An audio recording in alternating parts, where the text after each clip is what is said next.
Hablemos precisamente de lo que va a suponer esta nueva convivencia a partir del decreto supremo que ha publicado el gobierno y que de momento efectivamente no incluye el tema de los espectáculos, ¿no es cierto?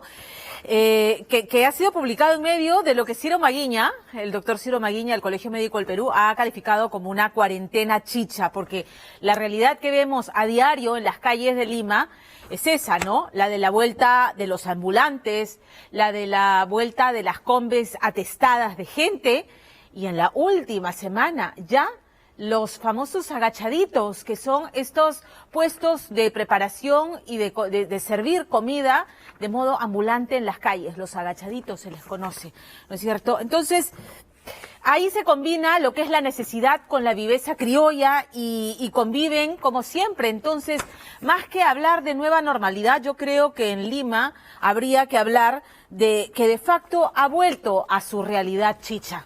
Esa es la realidad, pero en este caso enmascarado, porque hay que decir que hasta la delincuencia que ha regresado con la misma virulencia que le conocían, también se pone mascarilla. Todos los delincuentes también roban, asaltan, raquetean, pero con la mascarilla puesta. Y en una especie de ensayo de autocrítica, Pilar Macetti le dice a Fernando Díaz, a ver, ¿en qué hemos fallado? Creo que el mensaje no ha llegado adecuadamente, porque no es solamente usar mascarilla, es también lavarse las manos y es distancia social. Ahora, la verdad yo me pregunto si es que realmente creen que la gente no es consciente de que se pueden contagiar. ¿Cómo reclamarle a la gente distancia social cuando eternamente la gran mayoría de peruanos ha vivido arrinconado en condiciones de hacinamiento y que aún sabiendo que se pueden contagiar, pues por necesidad salen a la calle, se exponen, porque primero está la familia, está el estómago, está el hambre y está la necesidad del recurseo. Pero hay otro mensaje que aparentemente ha estado siendo morigerado en esta necesidad de generar seguridad en las formas en que el gobierno está manejando las cosas. Y es que con la desescalada no están siendo suficientemente claros. Y con la desescalada que vamos a observar a partir del 1 de julio, pues claramente los contagios van a aumentar, las muertes van a aumentar, ¿ah?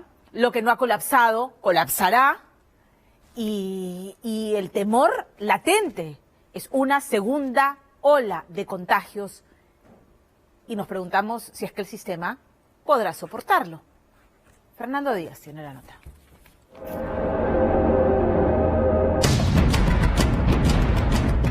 Si no hay restaurantes y si la gente sale a trabajar, ¿dónde va a comer?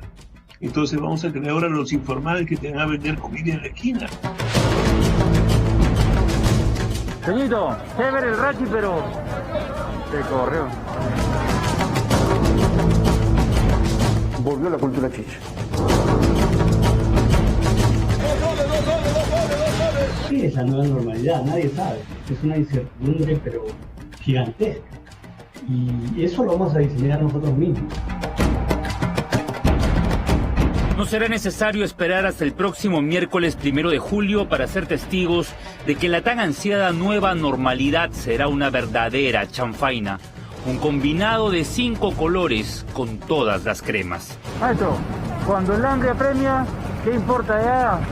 COVID, no COVID, cuando la barriga suena, ¿no?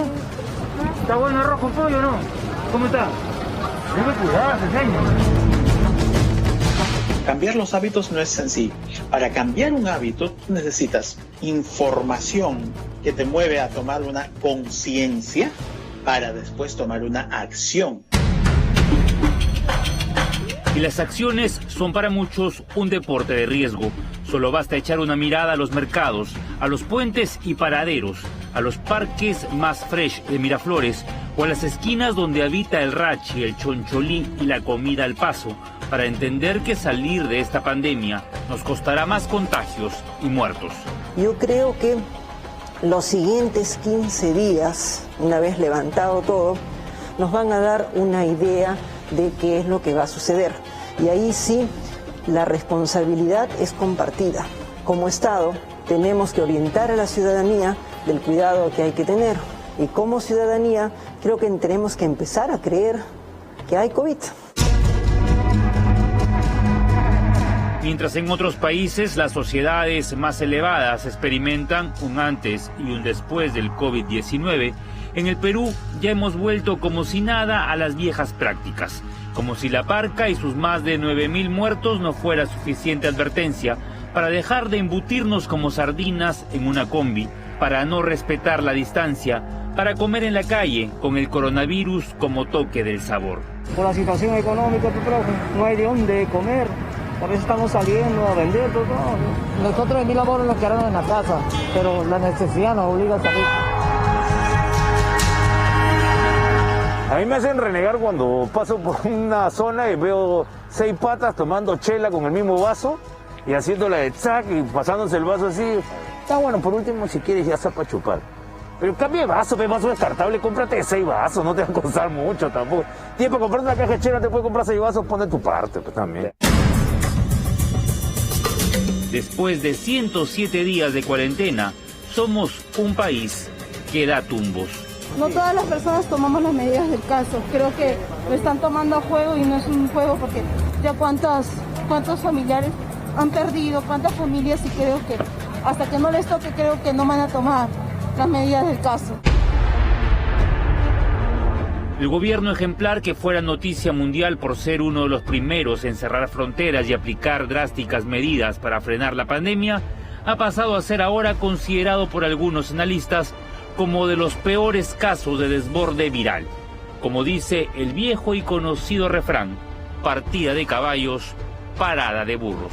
Una de las cosas que debemos aceptar como autocrítica es la forma de comunicación. Yo creo que hemos debido comunicar mejor, con mejores ejemplos, con cosas de la vida diaria, sin mucho palabreo técnico, porque los que somos de salud hablamos pues en ruso algunas veces, ¿no es cierto? Hablamos cosas complicadas.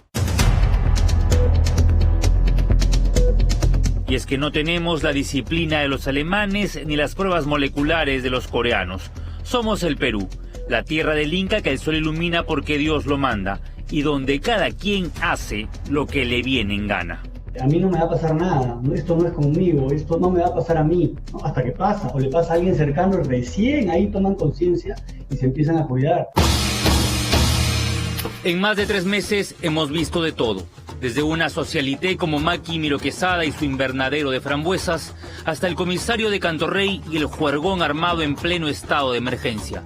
Vaya que nos gusta la parranda y por ello el toque de queda deberá mantenerse de lunes a domingo de 10 de la noche a 4 de la mañana. Los toques de queda, o sea, en las noches, creo que es importante. ¿Por qué? Porque permite pues que no solo el tema de la delincuencia, porque en la noche, ¿qué cosa hay? Discotecas, reuniones, fiestas, ¿no? Y eso es otro movimiento peligroso. Si ya tenemos suficiente con los mercados, con los colectivos, encima en las noches, es otro foco. En un país que invierte menos del 4% del PBI en la educación pública y cuya población no brilla por su comprensión lectora, el mensaje de cómo evitar el COVID-19 no ha sido lo suficientemente eficaz como para cambiar el chip. Es un listado de muchas acciones. Hay que estar a 2 metros de distancia, hay que ponerse la mascarilla, hay que lavarse las manos, hay que tener un protocolo de limpieza cada vez que uno llega a un recinto, no se puede abrazar a las personas, no se puede saludar con besito. Es una lista muy amplia que es difícil de comunicar. Tan difícil de comunicar que en solo un día tuvimos 3 ministros dando versiones distintas sobre la vigencia de los pases laborales y vehiculares. Parte del aparato estatal, como apunta Pilar Macetti, no está en modo COVID. Es muy difícil ver que el país está en modo COVID y la administración pública está en modo no COVID. Y hay que llenar exactamente el mismo papelito para cada cosa que tenemos que hacer. Y encima nos piden cálculos exactos para hacer las adquisiciones en una pandemia. Mientras unos se quedaban en casa, otros se fueron cansando el mensaje habitual del mediodía, que por momentos se tornó confuso, propiciando la llamada cuarentena fáctica, donde cada quien interpretó la norma a su manera. Si ustedes ven los primeros 2 martillazos que le llaman, ¿no es cierto? Las 2 primeras medidas que se tomaron, estábamos así. Así no vamos a estar, eso no existe, esto es una pandemia. Y de pronto empezó ya esto de regresar y todo lo demás. Vean la fecha en la que se toma las decisiones de salir y todo el mundo se desbanda y sale, y el momento en el cual empezamos a repuntar y van a ver la relación. Siempre se dijo que el virus viaja con nosotros, primero en los mercados, luego en el transporte y después en esa enorme masa de comerciantes formales e informales que invadió las calles. A partir del miércoles, el COVID-19 volverá a marchar sobre ruedas gracias a la crisis del transporte. Las mediciones de Waze en este momento y de otras plataformas que monitorean la congestión vehicular en Lima ya están indicando que en las próximas semanas vamos a llegar al pico normal de congestión vehicular. O sea, estamos volviendo a la normalidad ya con cifras y con estadística real, ¿no? Monitoreado con GPS. En el transporte urbano no existe ninguna nueva normalidad. Por ahora, los buses van al 50% de su capacidad y los pasajeros intentan ubicarse en los círculos dibujados en el piso. Pero nada asegura que a partir del miércoles volvamos al mismo pandemonio de antes. Ojalá que siga limitado porque siguen contagiándose, pues. Hay más contagios. Si vamos a ir más bien, más rápido vamos a contagiar nosotros y va a haber más enfermos. Controlar 16.000 combis. Solamente en Lima, porque si hablamos de las de Callao, más o menos son unas 24.000. Con 130 inspectores, es como más o menos si quisieras controlar la seguridad en una discoteca de 500 personas con un solo vigilante. Es absolutamente imposible. Según Juan Pablo León, periodista del comercio, especialista en el tema transporte, de un total de 16 millones de viajes realizados a diario, solo 1 millón se hace en los corredores, en el metropolitano y en el metro de Lima.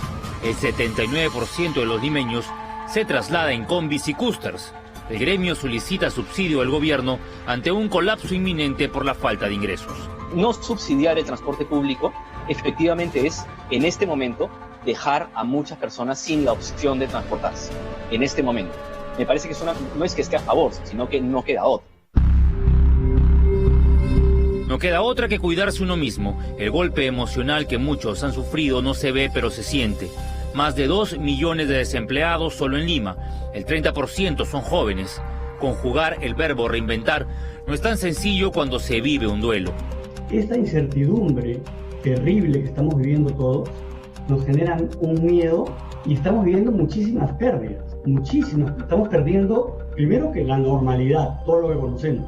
Estamos perdiendo literalmente gente cercana. Estamos viendo cómo aumenta el número de muertos día a día. Las personas están perdiendo la posibilidad de alimentarse, están perdiendo trabajo. Las pérdidas son gigantes. Estamos todos viviendo un duelo. El viernes, el Ejecutivo dispuso ampliar el estado de emergencia hasta el 31 de julio.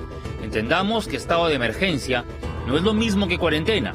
El aislamiento en casa continuará para menores de 14 años, adultos mayores y personas vulnerables con enfermedades crónicas. En regiones como Arequipa, Ica, Junín, Huánuco, San Martín y Ancash, seguirá vigente la cuarentena general.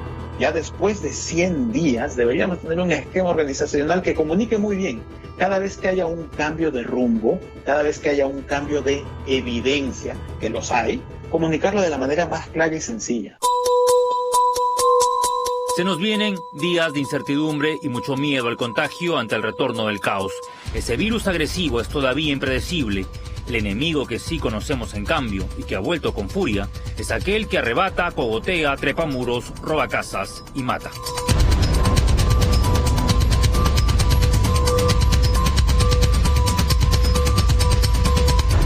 La violencia vuelve a las calles, pero se potencia en el hogar. En estos 107 días, miles de mujeres vivieron encerradas con sus verdugos, sin válvula de escape alguna. Tenemos 7 millones de hogares en el Perú cuya cabeza de familia es una mujer.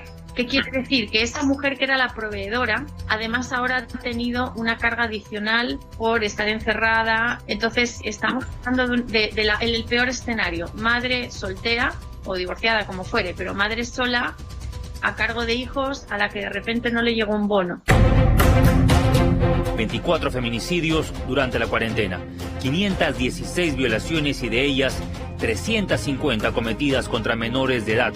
Si bien solo se han registrado 5.300 denuncias de maltrato de marzo a junio, hay que tener en cuenta que muchas callaron porque no podían desplazarse y porque la policía estaba abocada a que se cumpla el estado de emergencia. Lo que sí es cierto es que salimos de esta cuarentena muy golpeadas porque date cuenta de una cosa, los sectores que han estado aguantando con su sudor y su esfuerzo toda esta pandemia son los sectores salud, educación y retail. Y en esos tres sectores, precisamente, el 70% de la fuerza laboral son mujeres. Por tanto, hemos estado confinadas con una carga de trabajo mayor, con una presión mayor y en condiciones de trabajo más precarias porque hemos estado expuestas a los puestos donde estábamos con el coronavirus más a la mano. Recomponernos emocionalmente será tal vez una tarea vital, pero que muchos postergarán, pues el hambre y el trabajo son prioritarios para la supervivencia. Hay muy poco aprendizaje, muy poco estudio personal sobre lo que son las emociones, sobre cómo comportamiento, la forma de ser. Las personas no tienen idea de eso que se está pasando, cómo pueden aprender algo si no hemos entrado a ese mundo, ¿no? El contacto físico por ahora seguirá siendo una frontera que no debemos cruzar, aunque la doctora COVID, Pilar Macetti, ensaya fórmulas de abrazarnos con los que más queremos. ¿Cuánto quisiera yo abrazar a mi familia? Y el contacto humano, por ejemplo, para un niño, ¿verdad? El contacto piel a piel. Para nuestros padres, el abrazo, todo eso es importante. Pero si llega un momento en que un ser humano necesita un abrazo, ¿cómo lo voy a abrazar? ¿Como antes? ¿Cara con cara? ¿O yo lo voy a abrazar poniendo mi cara lo más lejos posible de la cara de la otra persona, mis manos, ¿verdad? Porque si lo agarro, lo abrazo, si mis manos no están limpias, le puedo pasar el virus. Una mirada interior y una reflexión acerca de las lecciones que deja la pandemia nos llevaría a tener mayor responsabilidad en la calle. Es inevitable salir, pero hay que hacerlo con la mascarilla bien puesta, evitando meternos en el hormiguero. El otro día me mandaron una foto mía diciendo desapéguese, ya con bigote que parecía Oscar de León, diciéndome esta foto deberían ponerle en todos los mercados. ¡Desapéguese! Sin duda habrán más muertos y contagiados. El sistema ya está colapsado. No hay oxígeno ni camas UCI disponibles. Lo peor que nos podría pasar es que el relajo después del miércoles nos haga vivir como en otros países una nueva ola y debamos todos volver a la caverna.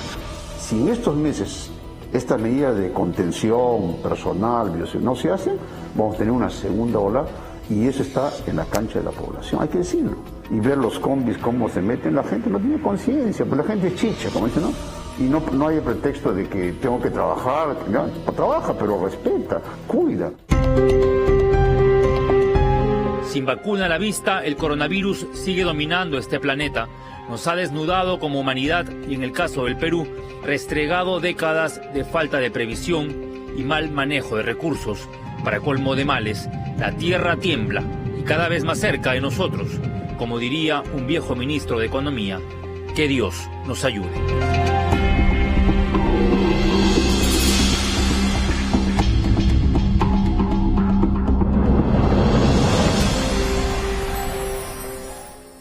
No, Fer, yo le tengo que decir a Fer que Dios nos ayude, no. Cada uno se tiene que ayudar. Cada quien va a bailar con su pañuelo. Porque, a ver, el miedo no nos puede paralizar. La cuarentena se va a levantar porque la economía no da para más. Y se va a levantar en Lima, donde se producen la mayor cantidad de contagios. Concentra básicamente el 70% de los casos de coronavirus se concentran aquí en Lima. No hay que descuidar el resto de las regiones. Miren lo que está pasando en Tarapoto. Unos hermanitos, bebitos recién nacidos, murieron por falta de oxígeno. Región por región, donde crecen los números de contagios, colapsan los hospitales. Y esa es la realidad. Entonces, bueno, esa es la realidad. A esa realidad nos vamos a abrir, nos vamos a desescalar y no hay que paralizarnos por miedo. La mascarilla no es un amuleto, porque no es suficiente ponerse la mascarilla y salgo a la calle y estoy protegida, porque de nada sirve si no te lavas las manos frecuentemente. Primer problema, ¿cómo le pedimos a millones de peruanos que no tienen acceso a agua potable al tema del lavado de manos, que no están generando ingresos, a comprarte el alcohol en gel para tenerlo en la cartera, en el maletín? ¿Ah? Entonces, y número 3, distanciamiento social. Distanciamiento social. Ni mascarilla ni lavado de manos funciona si no hay distanciamiento social. Entonces, he venido repitiendo permanentemente, una Ya no es vivir la cuarentena inteligentemente, sino que la convivencia con el virus que está ahí, hay que hacerla inteligentemente. Es un acto consciente en cada acto que usted haga, el usar correctamente la mascarilla y no estar toqueteándosela luego de haber estado tocando superficies que no saben si están desinfectadas o no. El tema de lavarse las manos y el tema del distanciamiento social. Viva la vida inteligentemente, siendo consciente que quien está a su alrededor o usted mismo puede ser asintomático. Y si no observa usted estas medidas, puede estar contagiando a otros. Entonces, distancia social, porque el que está a su lado, si usted está sano, puede ser asintomático y lo puede contagiar. 1,5 metros, 2 metros, eso es lo que está científicamente probado en todos los papers científicos que se publican respecto al manejo de la pandemia. Ese es el ABC que ayuda a prevenir el contagio. La máscara no se toquetea, no se baja y se sube. Una vez que se la colocó, previamente a haberse lavado las manos, no la toca más. Hasta que, nuevamente, para retirársela, se lava las manos y se la retira. Debe cubrir nariz y boca y no se la toca más. Distancia social. Reducir la socialización al mínimo indispensable. Patricia García, exministra de Salud, decía sacarlo del chip, no socializar. Pero si tiene que hacerlo, hágalo en grupos reducidos, en distancia social, en espacios abiertos. Si tiene que tomar el taxi, olvídese, abríguese bien, ¿no es cierto? Su chalina, su gorro, si es muy friolento, ventanas abiertas, espacios abiertos. Está probado científicamente eso también, que en espacios cerrados, donde puedan haber 3, 4, 5, 6 personas, pero en un espacio cerrado, y si se permanece, digamos, un tiempo prolongado, es muy probable que se pueda contagiar del virus si hay alguien con el virus. De verdad, esto lo repito machaconamente y usted dirá, ¿esta qué se cree? Médico, científico, leo mucho, leo permanentemente desde que empezó la pandemia y se repite permanentemente, ya lo dije, en todas las investigaciones, papers le llaman, investigaciones breves, científicas en todo el mundo. Lo que funciona probadamente para evitar el contagio es uso correcto de mascarilla, lavado de manos y sobre todo distancia social. 1,5 metros, 2 metros. No se confíe. La verdad es eso que los que están, yes, y nos vamos a la parrillita y nos echamos unos tragos y nos juntamos en la casa de tal o cual porque así estamos seguros. No, señores, no mojen, que no hay quien planche, como dice mi director, porque la verdad es que nos han dicho, hemos entrado a una meseta, eso es lo que escuché hoy día, ya estamos en la meseta, ya empezamos a ver un lento descenso. Yo, francamente, lo tomo con mucha precaución, que eso no genere una falsa sensación de seguridad, porque lo que va a pasar, y lo firmo, y lo he escuchado con el doctor Maguiña, lo que va a pasar con el levantamiento de la cuarentena es que vamos a ver un aumento de casos de contagios y la gente va a morir y va a seguir muriendo. Y va a seguir muriendo en sus casas, esperando una cama que no va a haber, esperando un respirador que no va a haber. El presidente no va a poder cumplir su palabra de alcanzar las 2.000 camas UCI para este fin de mes, como dijo en uno de sus mensajes. Fin de mes, 2.000 camas UCI. No van a poder cumplir. Ya lo dijo hoy día en una entrevista en el Diario de la República el ministro Zamora. Así que no se exponga, no se confíe. Mascarilla, lavado de manos, distancia social. Nos vamos a la pausa y vamos a regresar con los efectos de esta pandemia. No hay ingresos y la gente